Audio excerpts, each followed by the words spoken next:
Indak ya Abdurrahman. Apa kriteria mad arid li sukun? Ma huwa mad arid li sukun yakhtalif ma'a mad asli? Limada an qul a'udzu hukmuhu mad arid li sukun. Limada? Li'annahu mad tabi'i. Aina Talha? Ada daiman soal Talha. Wa anta kamahu yudrok. Mudhakaratul ilm hada daruri. A'udzu waqafna ala dzal. Qul a'udzu.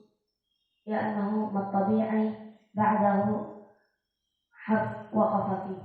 Baik. Ba'da mad tabi'i harf summa nahnu naj'aluhu waqfan yusamma mad arid lisukun. Qul a'udzu.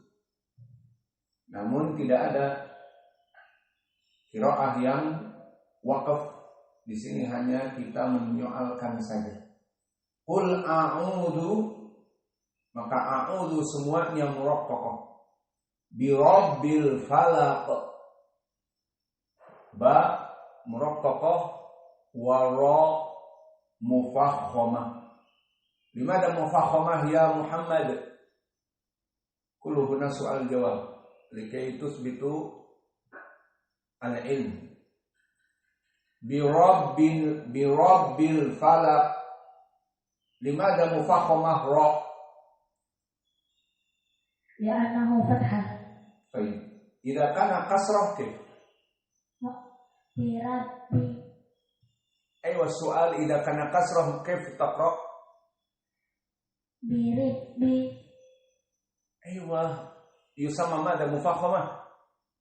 Idza kana kasrah muraqqaqah. Baik.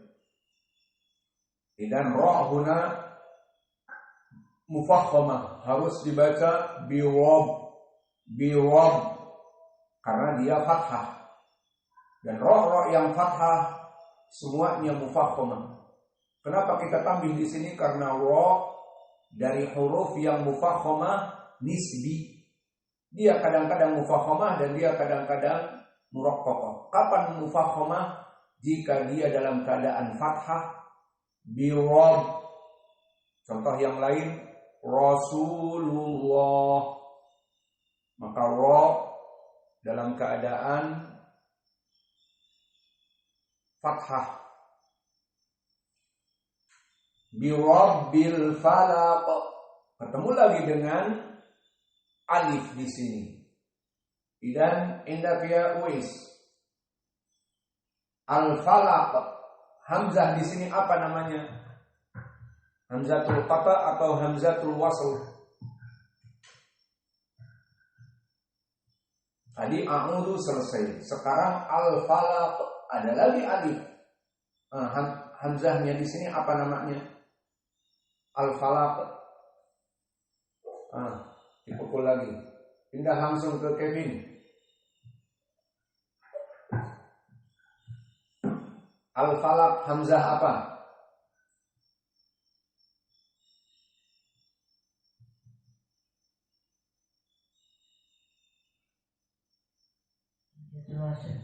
Kenapa hamzatul wasl?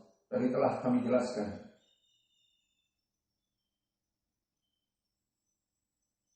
Jawabannya 50%. Why? Give me a reason. Berikan alasan. Tidak tahu. Hendak ya fatah. Tahu. Udah semuanya. Fatah juga nggak bisa. Tahu. Uzair. Tidak bisa. Alasannya tadi kami sebutkan. Tidak dicatat. Bagus. Al-falaq. Jawabnya hamzah al-wasl. Kenapa? Karena dia tidak ada hamzah di atasnya. Yang kedua, di sini dia di mana posisinya?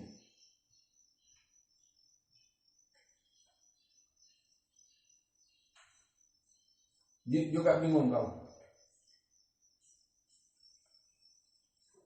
Dibaca apa tidak di sini? Tidak. Jawabnya seperti itu. Dia di akhir dari kalimat sehingga hamzahnya tidak dibaca. Bi rabbil falaq.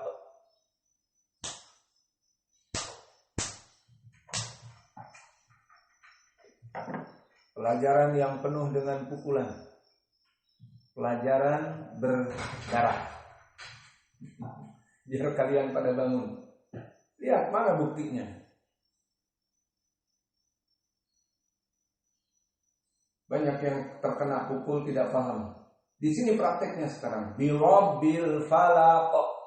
Maka alif hamzah di sini hamzatu al-wasl.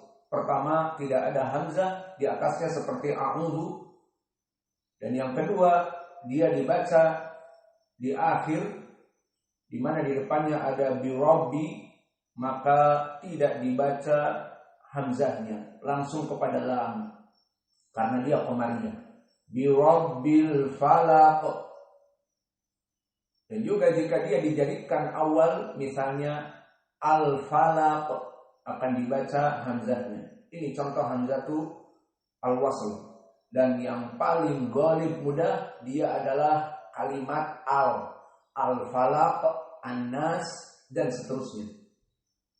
Maka kalimat bi rabbil falaq di sini mufakhamah ra dan al-falaq semuanya muraqqaqah kecuali ra.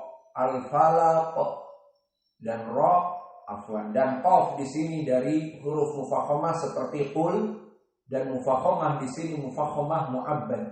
Maka kapanpun dia di awal kalimah, di akhir kalimah, baik dia sukun atau fathah atau kasrah, semuanya dibaca mufakhamah.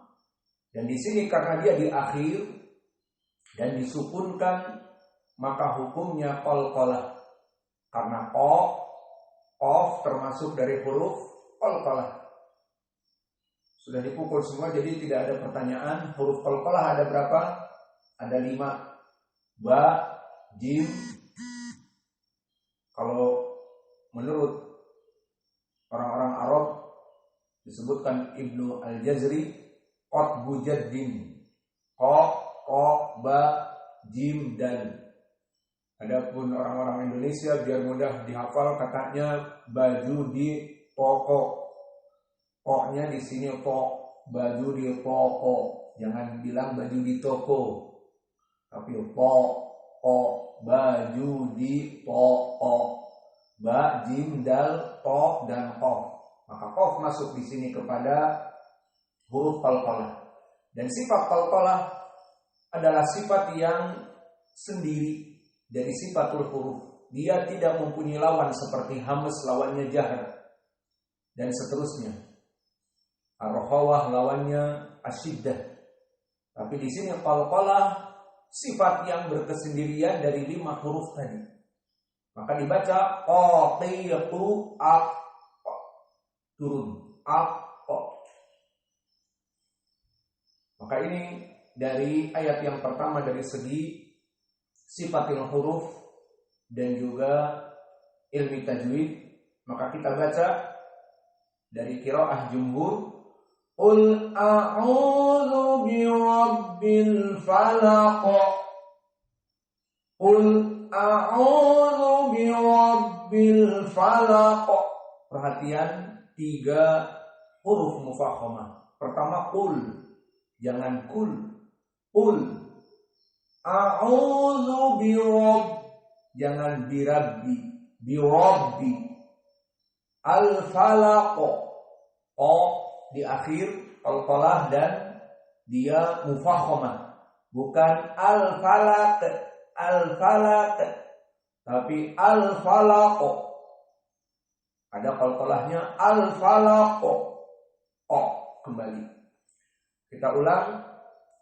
Qul a'udzu birabbil falaq. Ayo baca.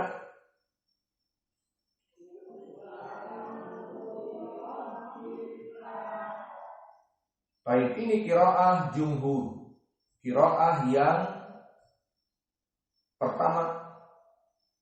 Dan di sana ada qiraah yang lain yang menyelisihi jumhur. Berkesendirian Warsh an Nafi'. Dan perlu dipahami bukan makna berkesendirian diri sini berarti qiraah Nafi' salah, syadz, tidak. Qiraah ini benar. Justru dia mewakili dari Arab dan dia mewakili dari ucapan Nabi yang mana dulu Nabi membacanya dan sampai kepada para sahabat, sahabat sampai kepada tabi'in dan sampai kepada Nafi' ibni Abdurrahman al-Madani yang mana dibaca dengan naql. Sehingga qiraah Warsh an Nafi' qiraah Nabi masyhur di zamannya. Bahkan Imam Malik belajar dengan Imam Nafi' ibni Abdurrahman di Madinah. Maka usul dari qiraah Warsh an Nafi' dengan an-naql. Sehingga bedanya dengan jumhur pada kalimat qul a'udzu. Maka Warsh mewakili qiraah dari Arab yang dibaca oleh Nabi sesuai dengan hadis Ubay dan yang lainnya dan hadis Umar. Disebutkan oleh Nabi, innal Qur'ana unzila ala sab'a ahrufin. Al-Quran diturunkan dengan 7 harf. Faman qara'a minha faqad asaba. Barang siapa yang membaca dari 7 harf ini telah benar. Maknanya yang menghafal qiraah hafaz dengan membaca qul a'udzu atau qiraah yang lainnya seperti nanti akan kita bahas, semuanya benar datang dari Nabi. Namun di sini jika kita ta'ammul, kita teliti lebih mendalam lagi apa yang menjadi perbedaan dari lahjah dari qiraah Quraisy yang 7 dialek itu, maka kebanyakan perbedaan di saat bertemu dengan Hamzah. Maka penelitian di sini sangat baik agar kalian nanti di saat menghafal perbedaan qiraah terutama terfokus dengan Hamzah. Maka Hamzah makhrajnya ma'ruf, aqsa al-halq, tudib, sangat dalam, aqsa halq. Kebanyakan semua makhraj di mana di lisan, maka dia di atas. Mulai dari lam, la, li, lu, al, nun, na, ni, nu, an dan seterusnya.